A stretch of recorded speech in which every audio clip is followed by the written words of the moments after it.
Oke, kita harus beralih ke sesi Q&A ini karena ada banyak pertanyaan yang sudah masuk dan kita harus jawab sebelum jam 12 karena takutnya nanti mengganggu istirahat maupun ibadahnya teman-teman. Untuk panitia bisa ditampilkan pertanyaan pertama dari Pak Denny Rizky dari Wisman. Izin pertanyaan Pak, apakah yang tepat untuk perusahaan waktu yang tepat untuk mengadopsi cloud, serta apa saja yang harus dipersiapkan? Waktu yang tepat kapan nih? Mungkin pertanyaan ke Bu Mega, waktu yang tepat kapan nih Bu? Perusahaan untuk pindah gitu? Apakah sekarang, besok, atau gimana? Gimana memutuskan waktu yang tepat? Juga. Harusnya kemarin Pak, harusnya kemarin, karena supaya benefitnya sudah Anda bisa nikmati kemarin, bukan sekarang, gitu. Jadi kalau menurut saya the time is yesterday, honestly, karena dunia IT itu bergerak tuh begitu cepatnya, ya, sehingga kalau Anda mau menikmati benefit itu harus segera. Dan yang satu hal yang saya sudah katakan, tidak perlu khawatir karena ada NTT, ada NetApp di sini, dengan Google Cloud bisa mendampingi perjalanan itu, Pak Wisnu. Oke. Dan Pak Hendra ketika ngomong pindah sekarang itu mungkin bisa dimulai dengan tadi ya modernized application kali Pak ya. Jadi ketika pindah ya nggak hari ini sign up langsung ke Google Cloud, tapi dari hari ini udah mulai untuk memodernize application gitu kali Pak ya. Iya, jadi saya pikir penggunaan cloud itu dimulai dengan apakah ada tujuan bisnis baru yang ingin dicapai.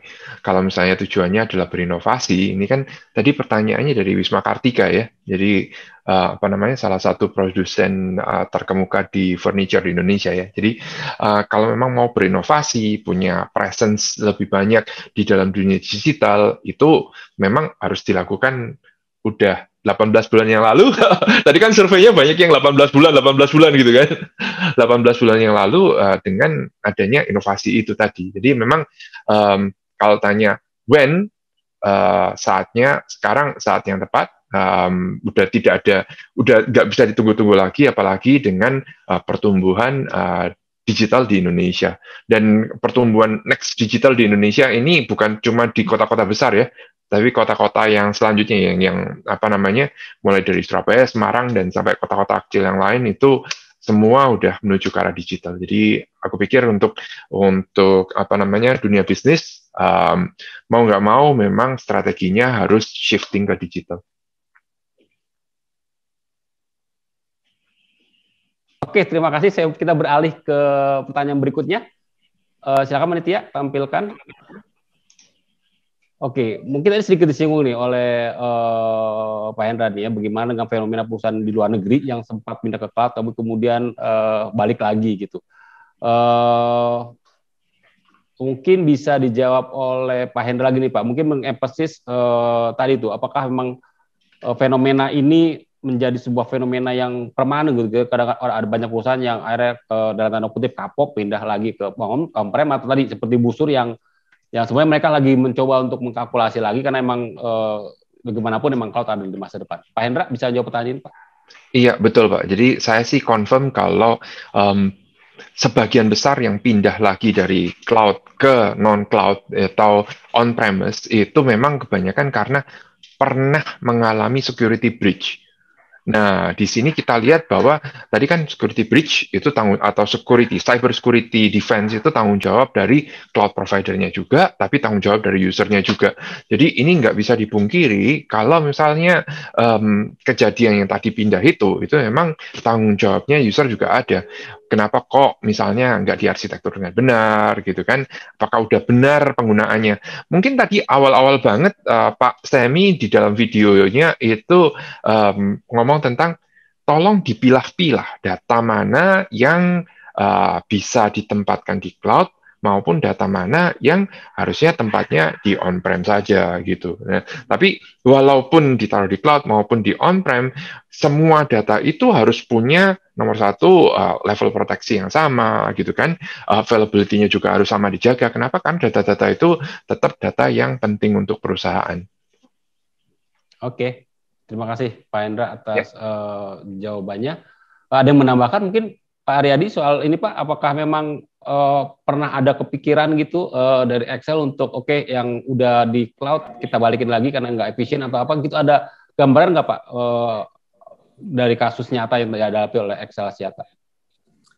Sejauh ini tidak ada ya Pak Wisnu, sepertinya buat kami ini memang is the right thing to do ya. Tapi saya mengerti bahwa ada case-case di mana terkait security seperti yang barusan disampaikan oleh Pak Hendra, atau bisa jadi ada ekspektasi yang tidak tepat gitu ya, atau ada ekspektasi tetapi mengharapkannya itu tanpa melakukan apa-apa. Jadi misalnya tadi saya sampaikan terkait dengan efisiensi gitu kan. Kita berekspektasi bahwa kalau misalnya kita running the cloud, aplikasinya lebih reliable atau lebih cepat atau lebih efisien, tanpa kita tahu bagaimana harus trik-triknya bagaimana untuk melakukan itu. Nah, jika itu tidak dilakukan, nah kemudian bisa jadi perusahaan tersebut akan merasa bahwa ini this is not something that we thought about, dan kemudian terbalik gitu kan.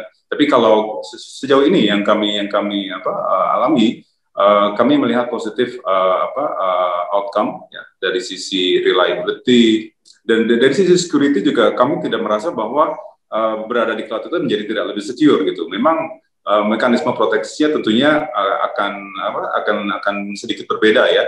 Kita kalau di cloud itu ada levelnya, ada infrastructure as a service, kan, platform, application, itu memiliki shared responsibility of security yang berbeda antara cloud provider dengan kami sebagai konsumennya. Nah, ini sesuatu yang harus dimengerti oleh perusahaan sehingga they know what to do, right? Nah, kalau misalnya kita hanya take it for granted, menganggap kalau kita taruh di cloud dan everything is gonna be fine, nah menurut saya itu adalah sesuatu nanti yang akan backfire, gitu ya. So I think that would be my opinion.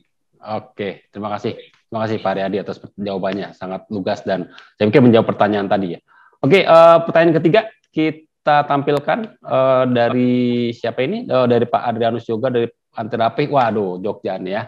Oke, terkait peraturan penyelenggaraan PPPSE yang nomor 71 tahun 2019, apakah kita harus memilih public cloud yang sudah membangun data center di Indonesia, dan ini apa yang tidak boleh memanfaatkan public cloud di luar negeri? Oke, ada yang familiar dengan regulasi? Saya sempat belajar, tapi kira-kira kayaknya kalau tidak menyimpan data publik, saya takut salah.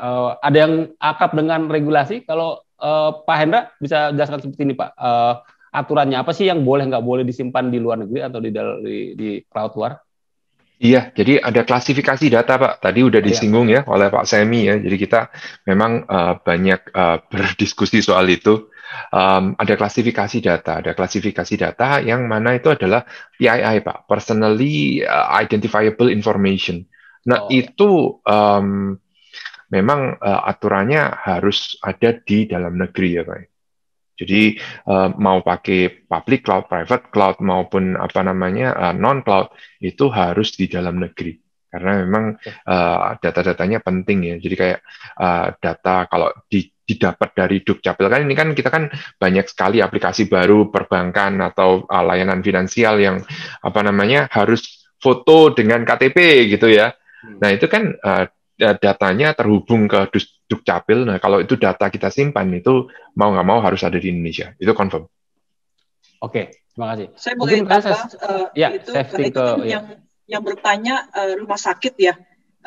Betul ya, kalau nggak salah saya lihat itu yang bertanya. Antirapi, Bu, ya. Kalau saya ungkapkan bahwa beberapa minggu yang lalu kita barusan buatkan ini press release, Pak, yang dengan Penta Medica.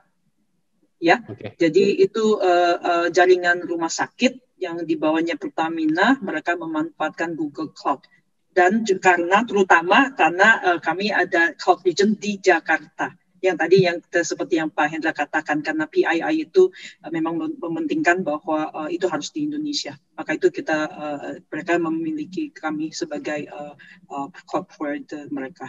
Gitu. Oke.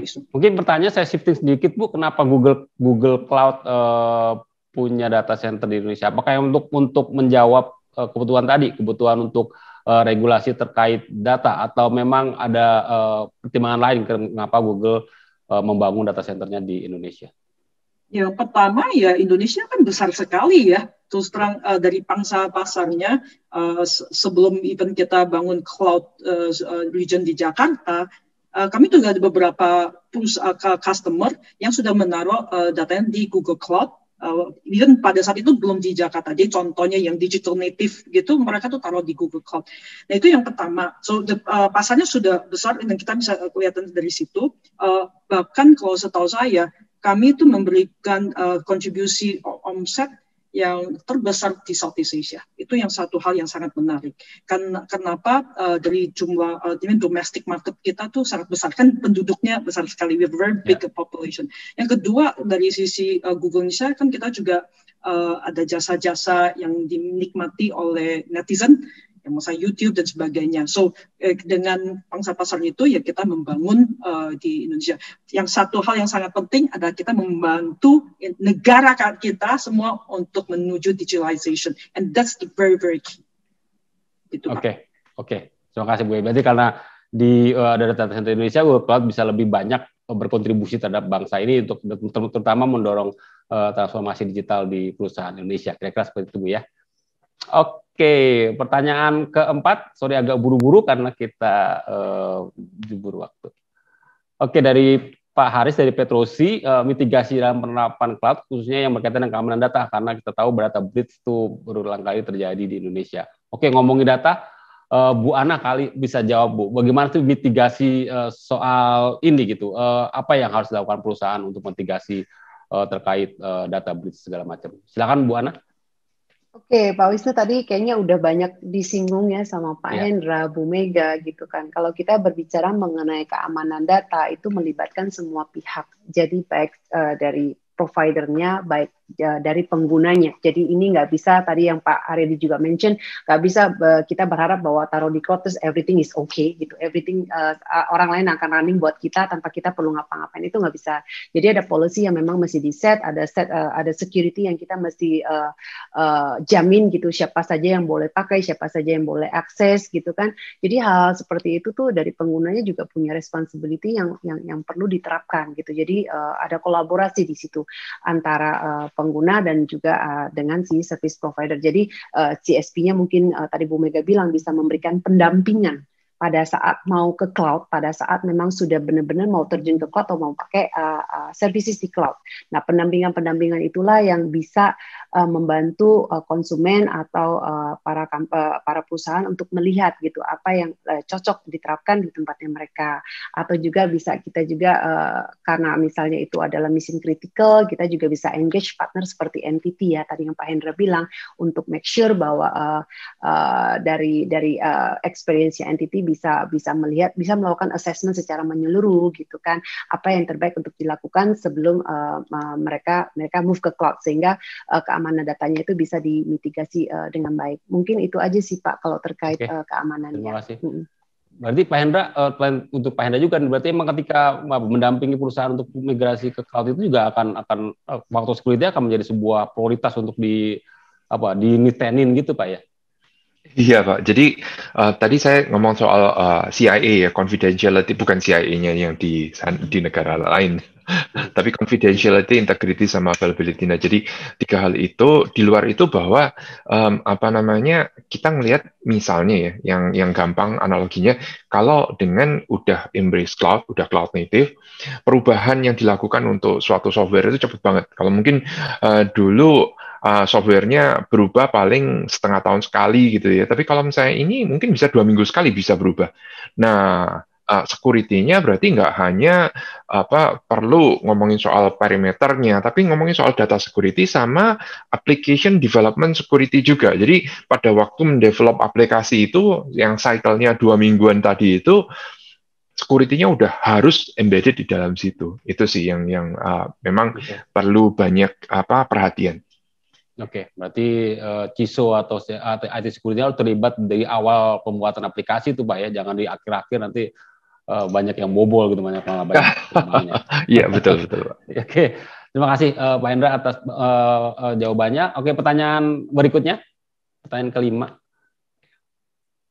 Oke, untuk mengawasi transformasi digital, apakah harus melakukan adopsi ke cloud? Bagaimana pertimbangannya bila menggunakan dari on-premise dan kriteria dalam memilih pelayanan? Oke, Ini mungkin pertanyaan mendasar dari webinar ini nih. Kalau transformasi digital semua perusahaan akan lakuin, tapi apakah cloud akan emang harus cloud gitu?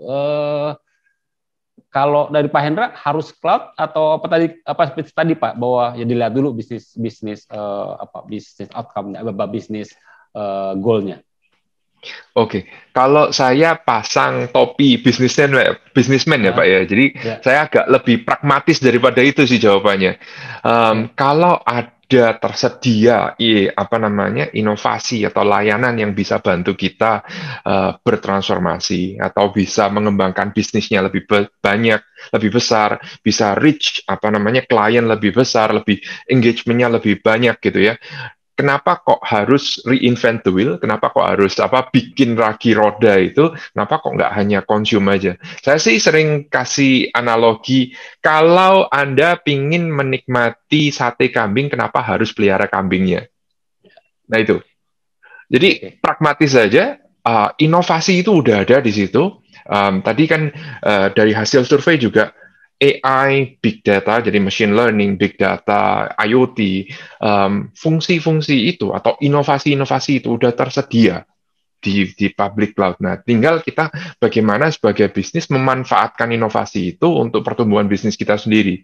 Mungkin dalam perkembangannya kita harus bikin tuh hybrid, karena ada data yang keep di on-premise, tapi ada juga yang menggunakan yang di situ. Datanya harus di-anonymize dulu sebelum bisa dilakukan analisanya di cloud. Ya, itu adalah konsekuensi logis, tapi itu available gitu. Inovasi jangan pakai lama, secepatnya aja. Karena bisnis tidak bisa menunggu. Sekarang ke Pak Aryadi nih Pak. Pertanyaan saya malah saya ubah dikit, kalau apakah XL bisa melakukan transformasi digital tanpa kehadiran cloud? Menggunakan on-premise saja, mungkin nggak tuh Pak? Saya rasa bisa, tapi lama ya bisa tapi lama. Jadi kalau saya menyambung tadi yang disampaikan oleh Pak Hendra ya, jadi kalau kita lihat di sekitar kita, saya rasa sekarang bagaimana kita menggunakan cloud itu, jangan-jangan perusahaan sebenarnya sudah pakai cloud. Jadi contoh, kalau kita sekarang di area pengembangan aplikasi ya, sudah banyak yang pakai Jira-nya on the cloud, ya, software as a service, right? Kemudian pakai Slack gitu untuk kolaborasi, itu juga berbasis cloud gitu. Nah, sebenarnya kalau kita lihat, kalau kita mau bikin aplikasi itu sendiri, butuh berapa lama kita bikin, right? Dan belum tentu it's gonna be right in the first place, gitu.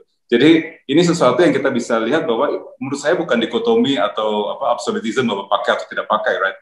It's like more opportunistically kita bisa gunakan cloud, gitu. Dan as we get more and more familiar dengan cloud, nanti kita bisa lebih advance lagi menggunakan platform as a service, infrastructure as a service, and more, gitu. Nah, jadi menurut saya itu sebuah keniscayaan ya. I think inevitability that all will go there. Tapi memang kita harus punya majority level tertentu untuk melihat seberapa cepat kita bisa adopt. Oke, terima kasih Pak Aryadi atas pertanyaan. Jadi jawabannya itu Pak ya. Transformasi digital ya bisa aja kalau Excel sih pakai on-prem, tapi ternyata lama gitu ya, entah sampai kapan, tapi malah menghambat bisnis nanti di ujungnya. Oke, karena kita sudah mendekati jam 12 siang, kita harus mengakhiri webinar ini. Namun sebelum kami tutup, saya ingin meminta closing statement nih. Saya ingin masing-masing panelis untuk 1 menit untuk menegaskan apa sih yang ingin disampaikan di webinar kali ini. Ladies first nih kayaknya, Bu Mega, silakan Bu, closing statement-nya. Aku akan closing statement dengan kaitan dengan Hari Kartini, boleh nggak Pak Wisnu? Boleh. Boleh ya Pak ya? Boleh. Saya berharap ini inovasinya kan selalu terjadi, dan dengan merayakan Hari Kartini, saya berharap kita semua, terlepas mau pria atau wanita, kita bisa membantu Indonesia untuk membangun digital future untuk kita semua, terutama untuk putri-putri kita, supaya mereka akan ada masa depan yang lebih baik lagi dari kita semua. Thank you. Oke. Siap, semoga cita-cita Ibu Kartini ya terwujud di Indonesia. Dan iya, nanti karena supaya yang pesertanya bukan hanya pria semua, aku lihat cuma dikit sekali wanita. Ya gitu ya. Ya Bu, semoga anak saya yang wanita itu anak saya juga akan menjadi sehebat Ibu Mega lah ke depannya. Oke, sekarang Bu Ana, silakan Bu Ana, closing statement apa yang ingin ditekankan? Ya, following Bu Mega komen juga ya terkait untuk Hari Kartini gitu kan. Kalau kita selalu bilang dalam berbagai kesempatan bahwa pria dan wanita harus dapat bekerja beriringan. Nah, dalam hal ini disesuaikan dengan tema kita hari ini bahwa public cloud dan juga on-premise environment itu selalu bisa beriringan, saling melengkapi kebutuhan bisnis ke depannya. Jadi kita berharap dengan adanya kolaborasi NetApp, Google Cloud dan juga NTT gitu kan, kita akan memberikan yang terbaik untuk para customer supaya mendapatkan journey atau experience yang baik ke cloud ke depannya. Gitu Pak Wisnu. Oke, terima kasih Bu Ana. Kesimpulan awal sangat dramatis ini, mungkin nggak sekarang Pak Aryadi ya nggak itu sih Pak, tanpa tekanan no pressure ya. Silakan Pak Aryadi untuk closing statement-nya. Ya, saya inilah tidak ini tapi tidak mengikuti dari sisi katanya, cuman tentu saja ini adalah sesuatu yang sangat penting ya, dari perspektif empowerment, right? Perspektif empowerment bahwa kita harus melihat sesuatu itu dengan cara yang berbeda, karena dunia yang kita lihat, for the next 5 to 10 years is gonna be totally different, gitu kan? Sehingga kita harus memiliki perspektif yang berbeda. Jadi kalau kita melihat dalam perspektif itu, maka going to the cloud itu adalah sesuatu, atau hybrid ya, itu menurut saya adalah suatu keniscayaan. So it is gonna be the right thing to do, tetapi we need to do it right. Gitu. Jadi karena hanya melakukan sesuatu tanpa know the knowledge or the skills to do it, itu kita bisa jatuh kepada tempat yang salah nantinya gitu. So itu aja dari saya. Terima kasih. Terima kasih. Pak Hendra, terakhir. Ya, saya yang terakhir nih closingnya. Sebelumnya mungkin terima kasih dulu ya untuk semua pembicara yang lain. Kalau dari saya closingnya ini, jadi jangan tunggu untuk berinovasi. Kompetitor bisnis Anda tidak akan menunggu untuk mengeluarkan inovasi-inovasi baru. Nah, tapi jangan takut juga untuk berinovasi, di mana kalau inovasinya itu bakal nyentuh cloud technology gitu ya. Ada yang public cloud, ada yang private cloud, ada hybrid cloud. Karena ada kami di sini, ada NTT, ada NetApp, ada GCP yang bisa bantu untuk make sure bahwa inovasinya itu sesuai dengan sasaran. Nantinya akan membantu kinerja perusahaan gitu kan, daripada coba pikir-pikir sendiri, kayaknya ini yang benar atau ini yang nggak benar gitu ya. Ada kami yang di sini yang bisa bantu untuk berinovasi, innovation for a purpose itu sih. Oke. Saya cukup. Terima kasih Pak Hendra. Terima kasih Bu Mega, Bu Ana, Pak Aryadi dan juga Pak Hendra atas closing statement yang saya pikir sudah bisa menggambarkan tema yang kita angkat hari ini. Namun supaya lengkap, saya juga ingin memberikan kesimpulan dengan menjawab 3 pertanyaan utama yang tadi saya ajukan di awal. Pertanyaan pertama tadi kan bagaimana memanfaatkan cloud untuk meningkatkan bisnis resilience. Tadi kita sudah mendengar bahwa soal availability aplikasi dan layanan itu akan menjadi kunci.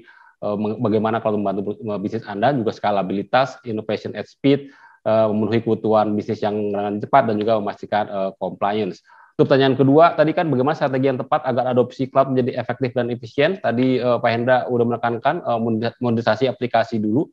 Pak Aryadi juga menyebut bahwa ya kalau misalnya cuma pindahin doang, kemungkinan besar juga akan tidak mencapai hasil yang diharapkan. Jadi modernisasi aplikasi dulu, kemudian perhatikan konektivitas dan juga perhatikan security gitu. Jadi setiap aplikasi yang dibuat, yang dilempar ke cloud juga dipastikan sudah dari sisi arsitektur juga sudah secure.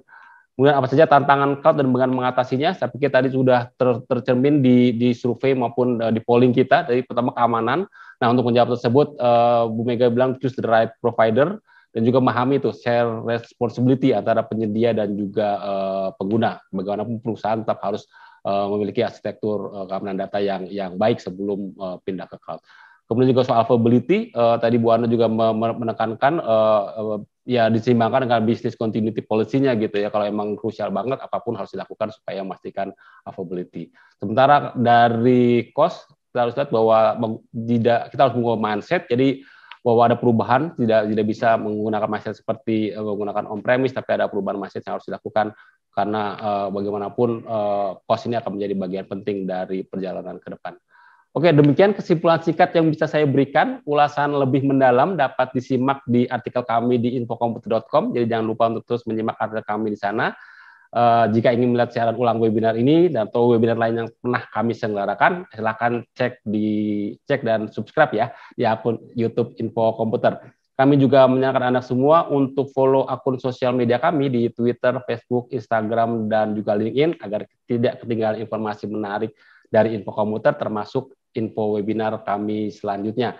Terakhir, kami juga berharap Bapak Ibu semua dapat mengisi feedback form terkait acara ini agar kami dapat memperbaiki kualitas webinar Info Komputer ke depan. Link feedback formnya bisa ditampilkan, jadi bisa Anda klik juga di kolom chat atau dengan menyorot QR code yang ada di layar ini.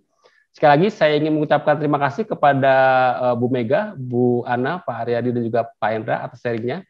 Sharingnya keren banget dan semoga bisa bermanfaat bagi audiens, baik yang saat ini baru memulai journey to cloud maupun yang sudah di sana dan ingin mengoptimalkan penggunaan cloud-nya.